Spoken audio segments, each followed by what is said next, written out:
সঞ্জয় দা বললেন সবকা সাথ সবকা বিকাশ সবকা বিশ্বাস এই নিয়ে চলছে। সত্যি তো, আপনারা নিজেও বুঝতে পারছেন আপনাদেরকে যেটা ভুল বুঝানো হয়েছিল কি এসআইআর এর প্রথম ধাপ এনআরসি, কি বলেছিল কি আমার বাড়িতে ফর্ম দিতে এসছে, আমি কিন্তু ফর্ম ফিল আপ করিনি।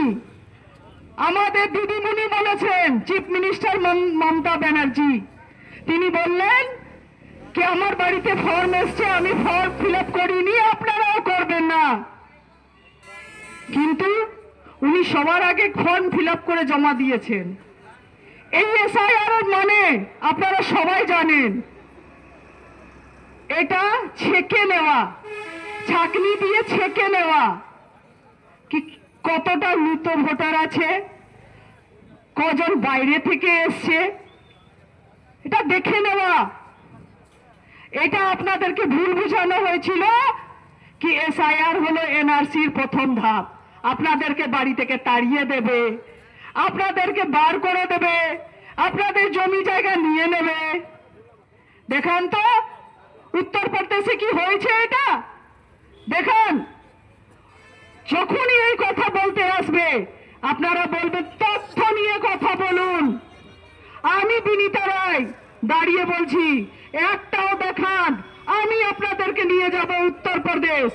একটাও কি গুজরাট থেকে বার করেছে মুসলিম ভাইদেরকে? তথ্য নিয়ে কথা বলবেন। আমি আবার দাঁড়িয়ে বলছি, আমি আমার খরচ দিয়ে আপনাদেরকে নিয়ে যাব, একটাও তথ্য দেন। সম্পূর্ণ ভুল। যেটা আবাস যোজনা হিন্দু দেখে দিয়েছে, মুসলমান দেখে দিয়েছে, সবাইকে দিয়েছে। তাহলে এই হীরক রানীকে আমরা 2026-এ 19 তলা থেকে 14 তলা থেকে ছুঁড়ে ফেলবো। আর না, মুক্তি চাই, আমাদের সবার মুক্তি চাই। কেন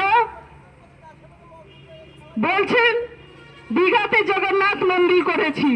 আপনি বলুন তো, জগন্নাথ মন্দির তো একটাই আছে, সেটা আছে উড়িষ্যাতে, পুরী জগন্নাথ ধাম। তার দ্বিতীয় কোনো জগন্নাথ মন্দির হবে না। এবার বলছেন আমি শিলিগুড়িতে মহাকাল মন্দির করব। শিলিগুড়িতে মহাকাল মানে ভারতীয় জনতা পার্টি বা আমরা হিন্দুরা বা আমরা এটা বলছি না আপনি মহাকাল মন্দির করুন। আমরা বলছি